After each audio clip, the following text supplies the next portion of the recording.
Good morning সকলকে। আমার তো সকাল শুরু হয় সকাল 6টার সময়। উঠে তো ওর জন্য টিফিন আর ওর ওই রুটি তরকারি সব কিছু রান্নাবাড়ি করে ওকে রেডি করে গেলাম ওকে স্কুলের বাসে তুলতে। ওকে স্কুলের বাসে তুলে দিয়েছি। তারপর একটু রাস্তার ওপরে গেছিলাম ফুল কিনতে। এই সুন্দর ফুলগুলো নিলাম, তারপরে মিষ্টির দোকান থেকে মিষ্টি কিনে বাড়ি ফিরলাম। ফিরে খেলাম এক কাপ চা।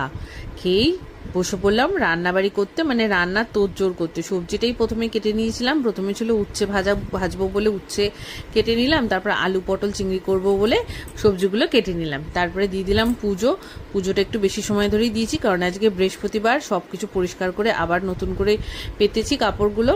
তারপরে গেছিলাম ওকে স্কুল থেকে আনতে, কিন্তু যাওয়ার সময় বৃষ্টি পায়নি, আসার সময় কি বৃষ্টি। সেই সব তো হলো। বাড়ি এসে খাওয়া দাওয়া করে ঘুম হলো, ঘুম থেকে উঠে পড়াশোনাও হলো। অনলাইনে পড়া হয়েছে, কারণ আজকে বৃষ্টি পড়ছে, তাই স্যার বললেন অনলাইনে পড়াবে। তো অনলাইনে পড়াশোনা করে তারপরে পেয়েছে খিদে। তখনও ঠাকুরদাকে বললো যে কিছু খাবে, তো ঠাকুরদাকে এনে দিয়েছে একটা প্যাটিস আর একটা বার্গার। এগুলো তো মহা আনন্দ করে খাওয়া দাওয়া চললো। বাস এইভাবেই আজকের গোটা দিনটা কাটলো।